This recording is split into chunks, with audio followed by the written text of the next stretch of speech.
Old as it is, the oldest profession in the world may be relatively new compared to the oldest industries in the world, such as mining. How is that possible?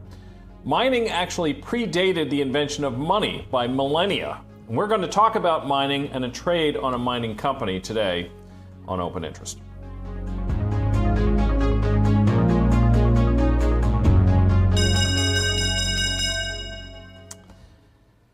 According to Wikipedia, mining is the extraction of valuable geological materials and minerals.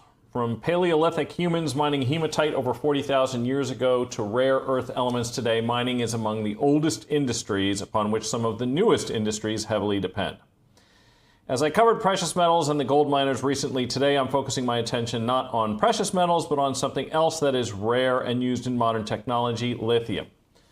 Lithium is used, as their name suggests, in lithium-ion batteries, which are widely used in portable electronics, energy storage, and importantly, the large batteries used in EVs. Charlotte, North Carolina-based Albemarle Corporation, ticker ALB, is one of the largest producers in the world and counts the major automakers among its largest customers. Most of the major automakers have struggled to profit from selling EVs, and the most notable U.S. company, Tesla, reported a 9% drop in Q1 revenue last week, its largest percentage decline since 2012. And while I believe that Tesla will, as Elon Musk stated on the call, produce a lower-priced vehicle and that sales will ultimately recover, it's clear that the EV market is experiencing a bit of a reset. It stands to reason that their suppliers will too. Albemarle does not only supply the automakers. In fact, Volkswagen, Stellantis, BMW, Mercedes, Hyundai, GM, Ford, Toyota, Tesla, Kia, Renault, and Nissan, these are all customers of Albemarle. Combined, they represent only about 10% of the company's revenues. But other segments are also under some pressure, as the price of lithium itself suggests. Battery-grade lithium carbonate has declined about 65% since June of 2023. And Albemarle, which hit its 2023 highs about a month later than the commodity itself in July of 2023, has fallen by about 52% since then. And I actually have a chart here of lithium carbonate. And what is interesting, of course, we can just bring up Albemarle's chart and overlay it, and we can see that these two track each other. Now, one quick point I would make, and you can see this dipped off. Albemarle actually did quite well today, I believe. I've been thinking about this over the weekend, and then I put a trade on in it today. The stock was actually up a good bit this morning. Where did it close? Yeah, it looks like it closed around 125. So this chart actually is a little bit stale in terms of its last price. And the reason it's a bit stale is because that is using last Friday's prices here, because the price for lithium is, on this chart at least, only updated weekly. But one of the things you will notice is that lithium has actually kind of bottomed out here. So one of the things I think we can take advantage of, this is a relatively high vol stock, high volatility stock. Another quick point I would like to make about it, the earnings are similarly quite volatile. Right now, it is trading just under 30 times, I think, the number that they're expecting for full year. So if we figure it's 125, I think, let's see here, they were expecting a little over $4, I think, a share in earnings. Let's see what that number was. That was just the street estimates for the full year 2024. And they were, $4.18 a share is the adjusted EPS. That's a consensus adjusted EPS estimate, street-wide for the name, full year 2024, ending December of this year. I looked back at the company's history, and in the last 10 years, actually, the trough earnings for Albemarle over that period was just under $3 a share. So let's use that as kind of the worst case. 125, we'll call it 3. So that's about 41 times the worst case. Or another way to think about it, if you take the adjusted EPS and you divide it by the share price, you get essentially what we sometimes refer to as the corporate earnings yield. So that's the opposite of the PE. So if you know what the PE is, you just take the inverse of that. That's your corporate earnings yield. That's about 2.4%. So the way I look at it, assuming things don't worsen considerably, and I kind of feel like we're probably getting into that trough area, That's essentially the worst you're going to get, right? 2.4% corporate earnings yield. On the other hand, this is a company that has earned as much as $20 a share. It did so actually as recently as 2022, got $22.40 a share in EPS. So although things are sort of chopping around here a bit and it is pretty volatile, to me, this is beginning to look like a bit of an entry point. And as I said, I did actually just get into a small position in Albemarle this morning. My thinking is that this is one of those cases where you can consider getting into a position sort of in steps and taking advantage of the fact that you have relatively high options premiums. And so what I was looking at doing, and actually this is similar to what I actually did do, I should say, but what you might consider doing then, if you're similarly inclined and think that this is potentially a more attractive entry point for the stock, rather than going wholly into a full position. So, you know, when we were thinking about it as portfolio managers on the ETF side for our actively managed positions, we sort of had our full-size positions, and then we had sort of our standard positions. When I worked at the hedge fund years ago, it was a similar situation. At the hedge fund, the largest positions could actually be 7.5% of the portfolio. That was a change because originally the way it was structured, the largest positions would be 5%, but ultimately we had the paperwork amended, so 7.5% was as big as we could get. But let's just say for the sake of argument that as big as you would typically allocate might be 5% of your portfolio. I realize for retail traders, oftentimes it can be bigger. People do take concentrated positions. Maybe they do so more often than fund managers do. But let's just assume that 5% was going to be your number. So if 5% would normally be your number, what I'm suggesting here is instead allocating, call it 2.5%. So half of that full size, buying that amount of stock, and then selling options on both sides against it. So I'm just going to construct this, assume that you bought 100 shares of the, oops, I put the wrong thing in here.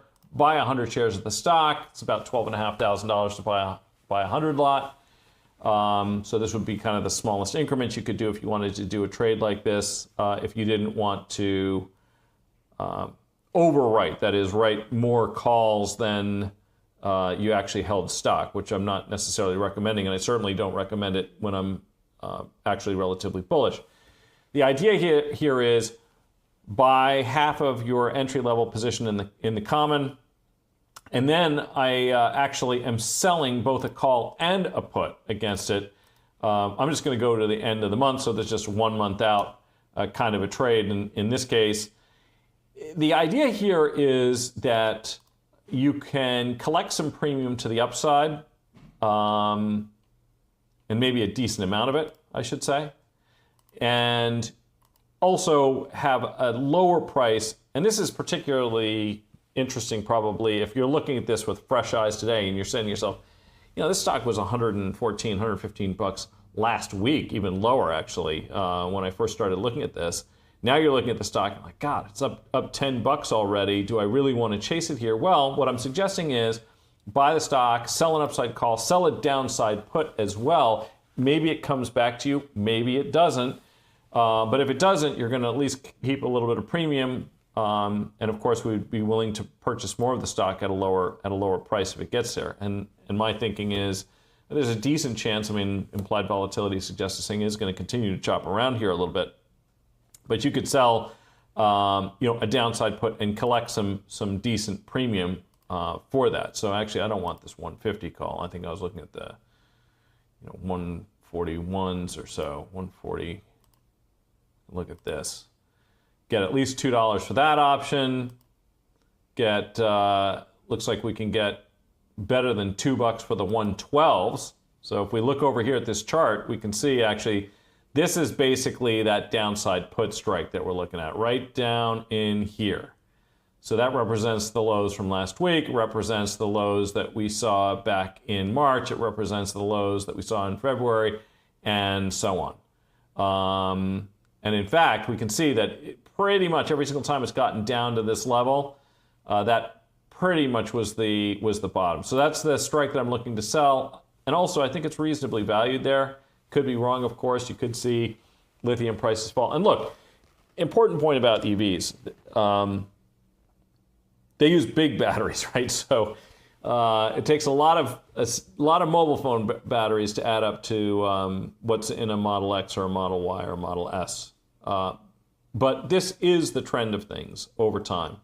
So to my eye, at least, this is kind of an interesting thing to do. Now, let's just contemplate very quickly what the structure actually ends up looking like. So if you own 100 shares of the stock and you're selling over $5 worth of premium, and that's what you would be doing here.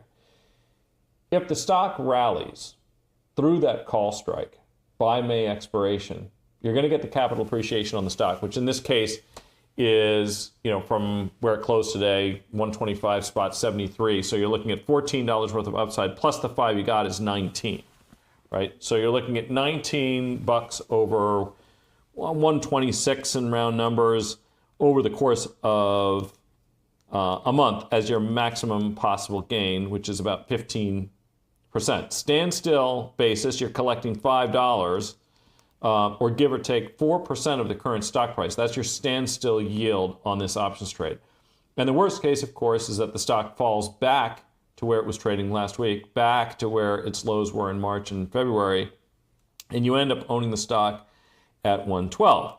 112, which is where you'd be adding more, so you're going to average in, right? So you're really going to have an average cost basis of about 118 less the $5 that you just collected. So you're actually, that's also not terrible. And don't forget, we were looking at, over the course of the last decade, trough earnings of about $3 a share in EPS. And that, by the way, was about 10 years ago, right? More recently, the lowest earnings that we've seen and that we expect are pretty much what we're going to get this year. We're kind of thinking this is a trough earnings year. Big fall off, I should add, from where they finished out last year. So last year, full year EPS was $13.67. We can see, if we go back to this chart of the battery grade lithium carbonate, you can see that, of course, if you're in the lithium selling business, unsurprisingly, what you were earning in the first half of 2023 was a heck of a lot better than what you were earning in the back half. And we actually saw that in the earnings results. Full year EPS for 2022 was about 22 bucks a share, and last year was just under 14. And now we're looking, like I said before, at about $4 a share. And I think that probably is, in the near term at least, going to be about as bad as it gets. So, and that's actually a really important point too. It reminds me, I've said this before. When we look at multiples such as price to earnings, EV, EBITDA, I don't really care what multiple you choose. But for a cyclical business, and this is clearly a cyclical business, one of the things that is very interesting is that you will typically see that the multiples look most expensive when you're at the bottom of the cycle and look least expensive when you're at the top of the cycle. What I mean by that is that if you are trying to screen for buying opportunities on cyclical stocks by looking for the cheapest PE ratio, thinking you're going to find the best values there, probably not the best way to do it. And this is the reason, because if you are in a commodity business with cyclical pricing, that multiple is going to expand mightily when the commodity prices decline. Right? So you're going to see a company that looks like it should trade 15 times earnings if you're just looking at it in a long-term context. And you're going to say, well, wait a minute, this thing's only making $4 a share. It's trading 30 plus times earnings or whatever it is. Doesn't look like a good value. And then you recognize, well, what, you go back in time and you say, well, if I smooth that out, and this is what CAPE earnings are. So those are the cyclically adjusted PE ratios that Robert Shiller at Yale came up with. And that's when you take a long-term earnings trend and you try to smooth that out a little bit. And then you can go back and you can say, well, okay, well, actually, as I go back several years, I'm getting earnings in this thing that were, 22, 13, 14 bucks a share. I don't have to get back to 22 bucks a share for this to be an interesting situation. I can get back to 12 bucks a share and I'm trading 10 times earnings. So what I'm really hoping is that that's what we get, is that over the course of the next 10 years or so, we average out to those kinds of numbers. And when you're getting implied volatilities as high as you are here, if you're just entering the position, you can see that the amount of yield you could collect over a relatively short period of time can be extremely high. So let's do this. I am going to now, let me just make sure I have, I'm going to just get this in here, because what I can actually do is I can share this trade with you guys, and I'm going to do that. So if you can go into the chat, I'm going to be sharing this trade in there. Hopefully I have now done that.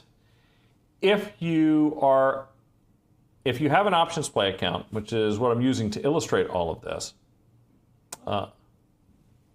Okay, let's see. Hang on a second. I got to pick this. Forgive me for a second while I sort out how to do this. Shouldn't be that tough, right? I'm sure it isn't. But let's do. Okay. Okay. I think I have to actually go in here.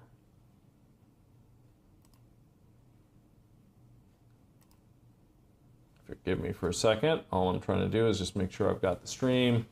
And then when I hit share, you guys should be able to see this. Okay, so just a quick point. And that is that if you have the OptionPlay application, I think I actually have to rebuild this trade really quickly, which I will do. And if you are just watching this whole process, I think I was choosing the 112 puts on the short side here and the 140 calls. So I'm selling those puts. I'm going to sell the 140 or 141 calls, looking to collect about $5 in premium for the short strangle against long stock. That should be a call. And that is actually, well, I must have chosen the 141s because that's actually looking pretty rich now. But even so, this also works just fine. Okay, so here we go. Trade that. Okay. Hopefully I just posted a link in there. And if you do not have access to the OptionPlay application, which you'll probably get a prompt, I'm just going to post an affiliate link in the chat as well, and you can get a free trial. And then you can go in and you can play with this yourself. And actually, I think there's few examples better than this one of why you might want to do that, right? Because you want to go in here, you're going to try to identify levels where you're comfortable entering the stock, identify levels where you're comfortable exiting the stock. By the way, not for nothing, we've got this big unfilled gap right here. Where does it go? 140. Could we run into some potential resistance if we manage to fill that? I suppose we could. That's the strike of the call we're selling. And with the net of all the premium we're collecting, about $5 a share, your exit price would actually be closer to 145. I mean, we're going all the way back into this region to get to those levels. So you're going to be adding to your position to the downside around 112, exiting, up around 145. If you get called out of the stock, pretty good solid returns in that case. Not every name is going to set up the same way. But just to recap what we're looking at here. Cyclical stock, high volatility, sells a commodity that looks to me like it might be sort of finding its footing a little bit. We have seen, and we can show this chart one more time for anybody who may have missed it. You can see that the stock basically tracks the commodity, right? So this is just the commodity by itself in white right here. This is battery grade lithium. and this is Albemarle. And you can see that actually, it peaked. The commodity peaked out back here in June. The stock actually hit its highs for 2023 just a little bit later. Now the commodity has sold off a bit, seems to be finding its footing, actually caught a little bit of a bid. And then today we caught a bid in the stock as well. And it seems to, there's a little bit of a lag effect. But you know, when you're looking at cyclical names, careful on screening for something like, whether it's trailing PE or forward PE, these are those circumstances where you really start needing to take a look over a longer time frame and really kind of come to grips with what the bigger story is.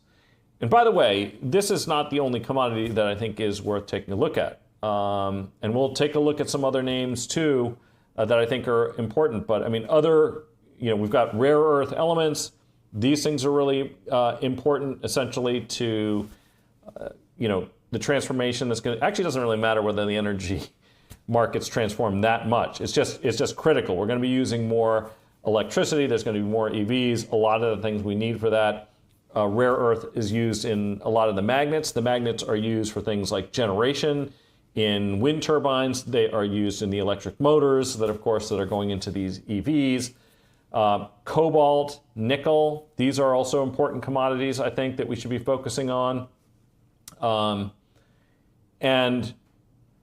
It's not exactly in the same space, but it is something that I also think that we ought to be thinking about. And I know that not everybody thinks about it as green energy, but it is, we'll call it zero greenhouse gas emissions, and that is nuclear power. So keep your eye on uranium prices. Not everybody thinks of that as green or, quote, renewable energy, but I do think that nuclear power is very likely going to be a part of the solution. So other companies to think about that are going to touch on, so Albemarle's principally lithium. I think it's like 70% or so of their revenues. But Vale clearly is going to be in some of these other areas. Rio Tinto, BHP is definitely, which is acquiring part of Anglo American's business, I think is important. Glencore. And then, of course, if you're looking at the uranium space, there is actually an ETF, URA, which you can look at for that. So I'm, just thematically, I think it's an important area. And in some cases, the market's not far off of its all-time highs, but some of these stocks are well off of their all-time highs. Albemarle's 50% off of, even now, off of its all-time high. So I think that's an interesting one. And with that, I'm going to try to take a couple questions. And if you have any, please put them into the chat. If it's a stock I mentioned, if it's a stock I didn't, if I don't know anything about it, we can try to figure it out together. Go like that. Okay. So, a very early Tuesday morning from Bangkok, Mike. Can you please cover the pros and cons of futures options versus the traditional equity, ETF, and index options we all know and love? And then actually, I guess, so this is from FinWest, who actually has a follow-up to that and says, started options trading career in the late 90s with traditional underlyings, as everyone does. That's kept me busy. Never considered the future side until lately, as I have more time. What do you think?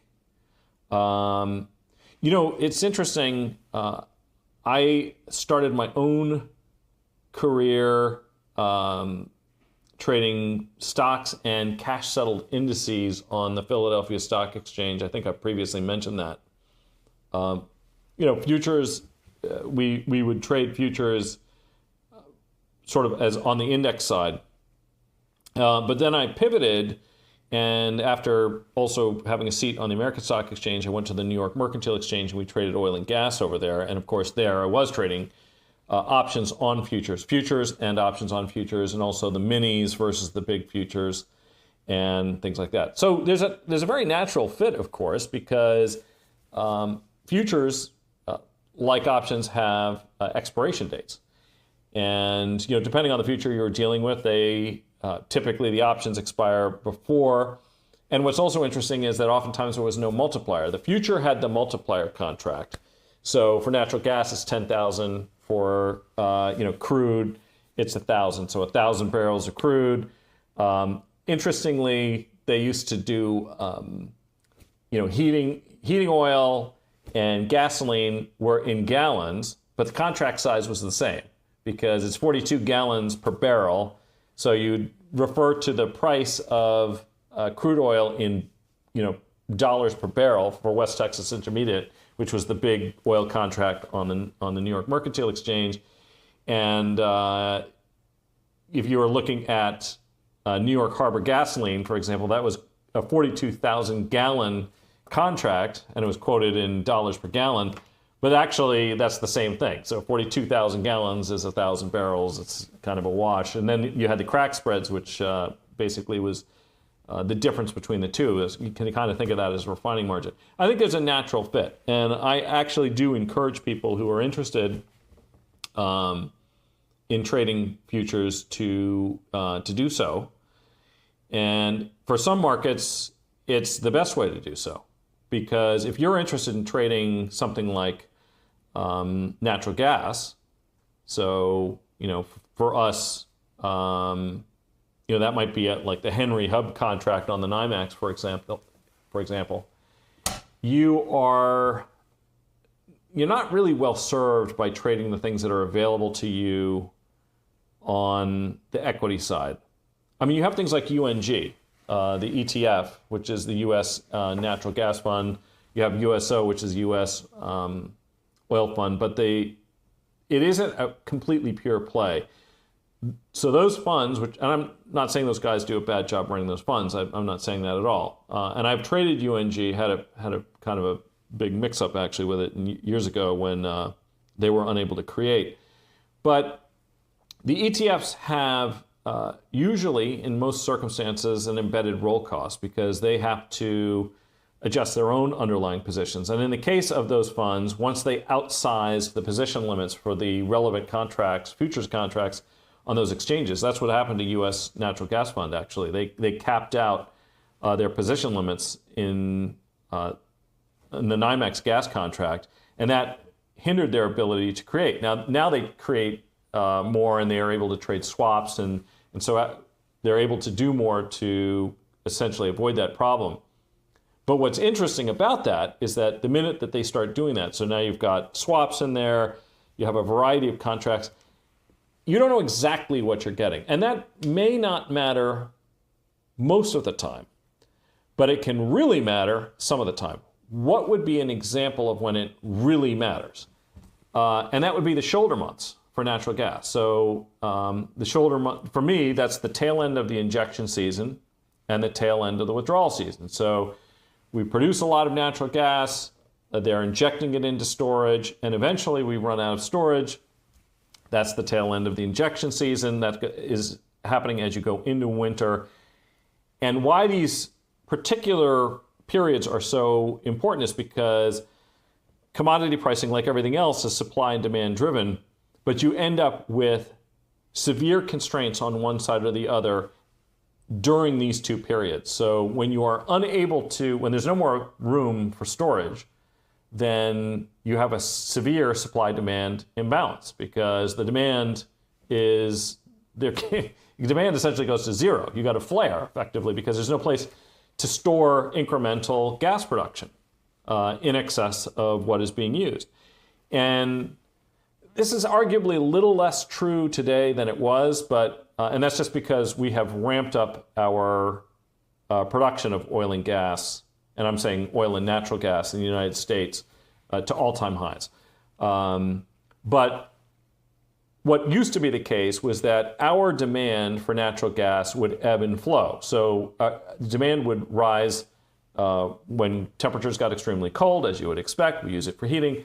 Sometimes also it would rise when there was excess electricity demand because it was you could spool up natural gas-fired electric plants in relatively quickly. So that could create incremental demand. But a demand was very high at the tail end of the withdrawal season as you're coming out of winter and you've essentially depleted everything that is in supply.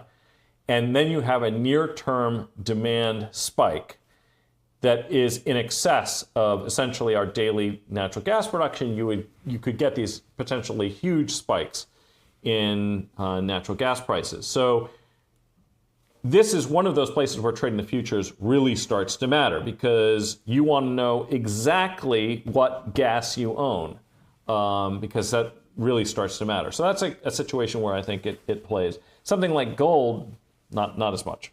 Not to say that you shouldn't trade options on gold futures or trade gold futures, that's fine, but you don't get that same kind of dynamic that you do in something like natural gas. Okay. Red State Ron did 7:30 call calendar, May 3rd versus July 19th. Hope I picked correctly. Okay, so I am assuming this is a long call calendar. Red State Ron, if you're hearing me on this one, do me a favor.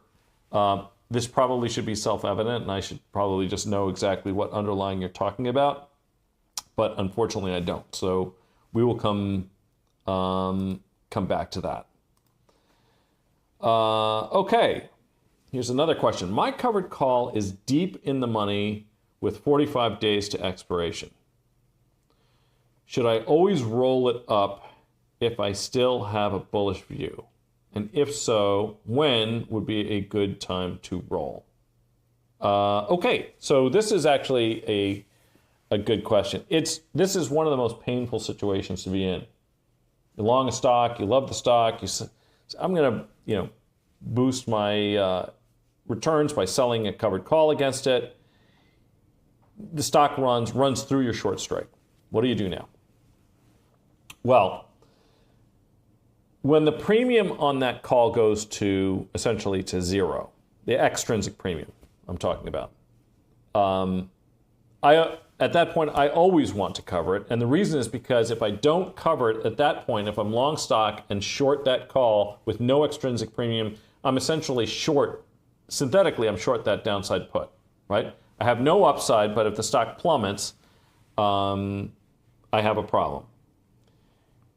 The one thing that call is affording you, the only thing it's affording you is it is going to offset any decline in the stock price. But you're not really being paid for what it's taking from you.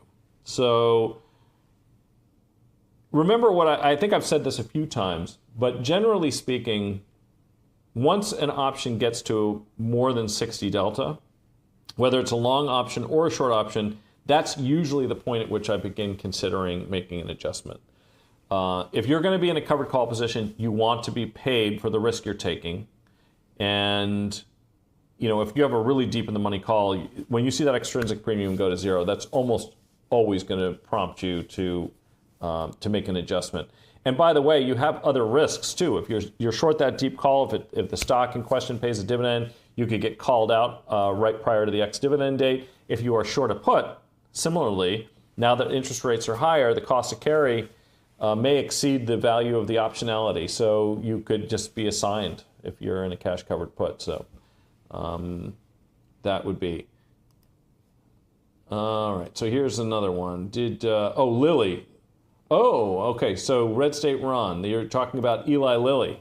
Let's get back to that for a second, because this is kind of a big one, because we have Lilly earnings coming up tomorrow.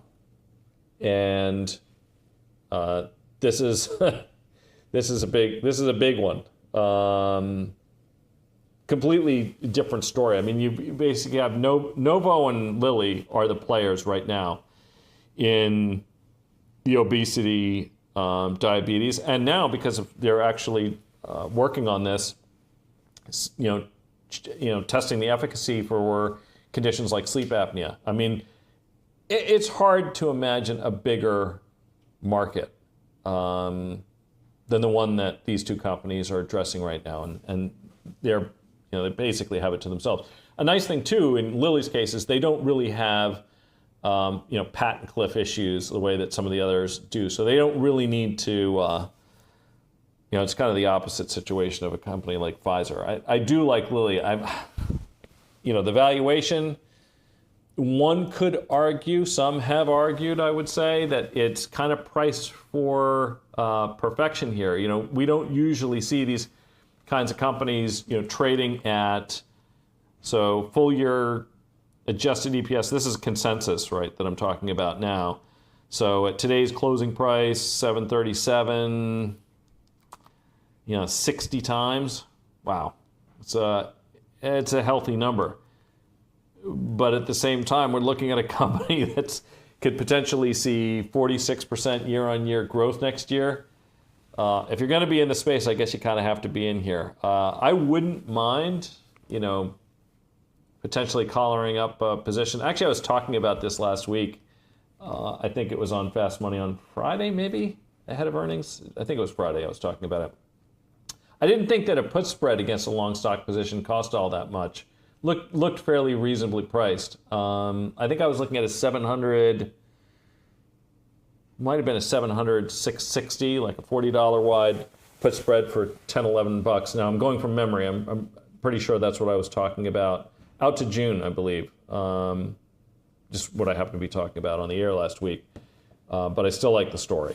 I wouldn't mind giving a little bit of a downside buffer. Call spread risk reversals would be another way to do that.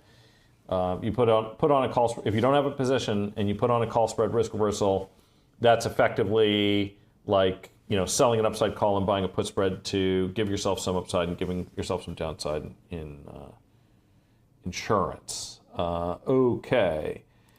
So the question here, isn't Albemarle running into earnings? Yeah, well, pretty much everything is.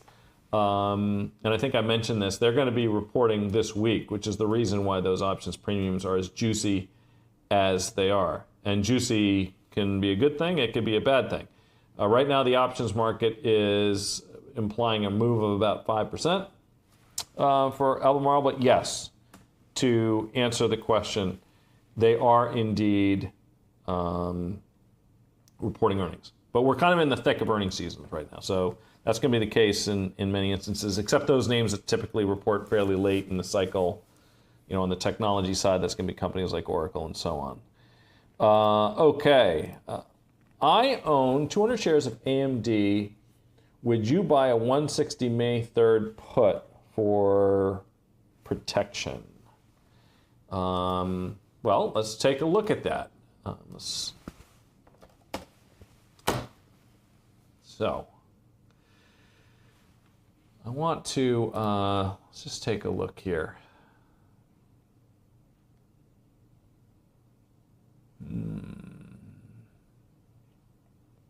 That's an interesting spot we're in, isn't it? Fundamentally, I actually like AMD's story, I have to say. Intel really sort of lost the plot. And I think they're trying to do some of the right things to get back on track, but the problem is you lose momentum, and that can be a bit of a problem. So, AMD, $5.50 of EPS, estimated full year 2025, $3.62 for this year. If that's achievable, that is 44 times this year. Call it $5.50 for next year. 29 times next year with really good growth.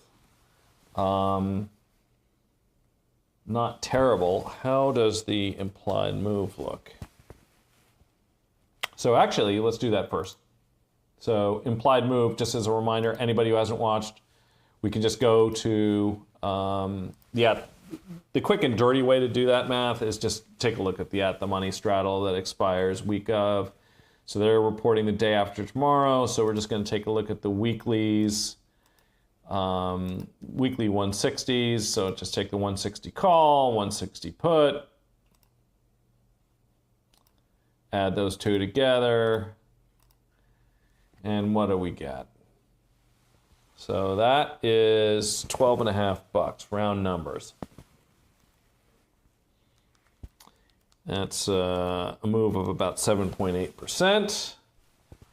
what has the stock averaged over recent history. Let's be a little bit more precise about this. So looking at basically from 2 days around. So the average move is about 9.7%. So actually, as expensive as those options would appear to be at first blush, they're very reasonably priced, I think. So to respond to the question, would I buy a put? You could buy a put. I would probably buy a put spread. Here's the thing also about a hedge. You know, you have to strike a balance between, you know, insuring some of the downside, but not giving away all of your upside as well. What are you really insuring against? If you own a stock, are you insuring against a 3% decline out of earnings, 4%? No. I mean, look, stock was up 280 today. So, you know, some of that volatility should be perfectly acceptable. What you're really looking to avoid are the kinds of moves like the one we saw when they reported their Q2 2019 earnings. Stock fell 12% then. Q3 2018, the stock fell almost 30%, but I caution assuming that that's representative, because if anybody remembers what was going on at the tail end of 2018, we had the taper tantrum. Right? The S&P was down more than 20% during that period. So if you remember that, then you'll also say, okay, well, you know, stocks that were down a like amount at that time, the whole market was getting carried out. So that was more of a systemic rather than an idiosyncratic issue that was going on at that time. I mean, there was also, I'm sure, something that was stock related, because that's a big move in a short period of time. But just wanted to make the point that there was a broader market swoon going on at the time that took place. So what could one do if was going to use a put spread to mitigate that? So the idea here would be, all right, rather than just simply going out and buying the 160 puts, which, by the way, are reasonably priced. It's, just as I was saying before, 7.5% implied move when it averages 9 and change is not unreasonable. But buying the at-the-money put, I probably wouldn't do that. You know, if I was only going to buy one, I might buy something like a 30 delta put, little over, you know, just under $3.50. So, you know, versus the current stock price, you're risking 2%. Gives you insurance that kicks in down 4.7%. So, I mean, that's not a huge amount of insurance, I guess, because you're going to take on almost the implied move to the downside. But if it's something worse than that, you're going to have insurance. So instead, what you could do is say, okay, well, if I wanted to spend about that amount of premium, what if instead I contemplated buying a put spread? So you could buy something like the 157.5, or maybe a slightly lower strike, and then sell something a little bit lower against it to help offset that cost. And if you do that, you can probably offset the cost quite a good bit. So that might be a less expensive way to give yourself a bit of insurance. Give yourself maybe here, I'm looking at it like a $10 put spread. 157.5, 147 expires at the end of the week. Costs $3.68. That's just a little bit more than the $3.35 or 2% of the stock price I was talking about a second ago. Gives you some insurance. That's a way to make it play. You could buy insurance that goes out a little bit further. Just bear in mind that if you buy a debit spread and the stock runs to or through that short strike on the downside, and it has a lot of time to expiration, it's not going to go to the full value of the spread straight away. But I think some insurance makes sense. A lot of insurance, I want to mitigate the downside, not necessarily protect against every single bit of it. Whoops, I almost chose the same one again. Looking to establish a 60-day hedge on SPY and QQQ. Do you prefer to buy outright the out-of-the-money puts or use a spread? For my hedges, actually, well, we have two forms, kind of. We have what we sometimes refer to as a reactive hedge, which is if we're going against a very specific catalyst. I don't think the FOMC announcement is an announcement, right? So what are the big economic catalysts we're getting? FOMC rate announcement. There's no rate announcement. There's no change to rates coming this week, I don't believe. That would definitely come out of left field if we got one. So because we're selling a lot of premium and single stock land, my hedge typically is more volatility based. So I often have like SPX strangles. I have, what do we got here? April and May, 31st, 47.75 and 5,500 strikes along those. And what else we got here? What else is cooking? Oops, wrong mouse. That's the other machine. Forgive me for a second. I want to just look at some other things in here. May 6, 46.25 puts. May 6, 47.75 puts. May 16, 49.50 puts. May 31st, 52.50 calls. And we hedge those things fairly delta neutral. If you are short puts and you're short calls against stocks you own, kind of have exposure both ways. So that's kind of how I typically do it. And as you just gathered, typically use SPX rather than the ETF options. But it doesn't really make a difference. I'm not trying to steer somebody in one direction or the other. There's nothing wrong with SPY or QQQ. The only advantage to SPX is that it settles to cash, so you don't really have to think about it, which is kind of a nice benefit. Europeans settles to cash. And force of habit, all reasons I would use that. I would typically want to use put spreads though, because you end up with a decent amount of skew, and those downside puts are generally more expensive than is justified. And if you're going to do this, if you're going to do it again and again, you need to have some good offset. Okay. Question. Hi, Mike. What tool are you using to see the average stock move on earnings? Well, the one that you happen to be looking at here is my Bloomberg terminal, but it's not the only source. I happen to use it because I use it for so many other things, and it has a handy feature, actually. So let's just say we're looking at Albemarle. We were talking about that earlier. So you could just go into this function and, you can look at historical earnings. What is kind of helpful about it, though, is let's say I'm looking at something that doesn't report this week, and I'm trying to get a sense of how the stock has typically behaved over a more extended period of time. I'm pulling up Oracle because Oracle is typically late in the earnings season. So I could say, okay, well, how did it behave in the month before? And that's just a drop down, and I can see it, and I can get the average move and see all of those things.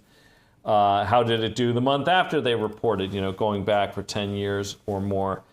But actually, another way that I do this is that if you have an API, and this is arguably a better way to do it because you can this only goes back, I think, 11 years by default.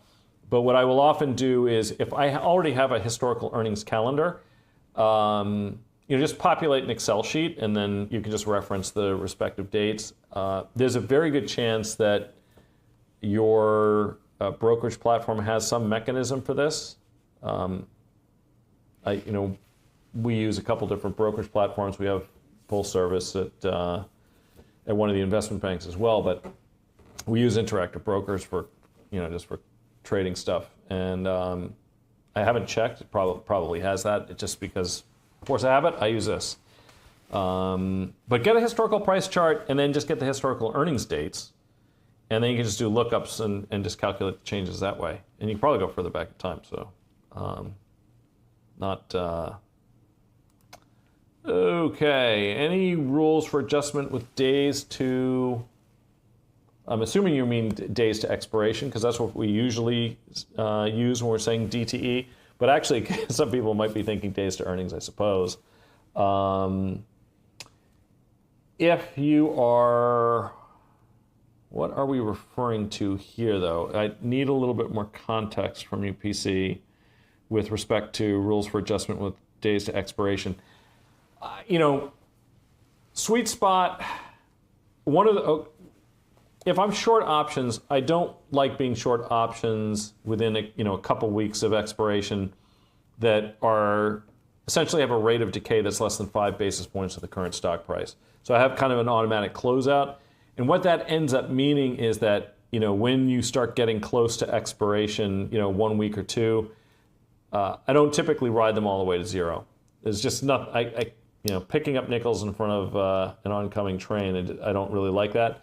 So because I have that decay rule, when I have expirations that are 2 weeks or less to expiration, and I'm getting less than 5 basis points a day for being short, then I'm usually looking to adjust it. So it's not based on days to expiration necessarily for that adjustment, but it is a function of how much time there is to expiration and how much premium is left.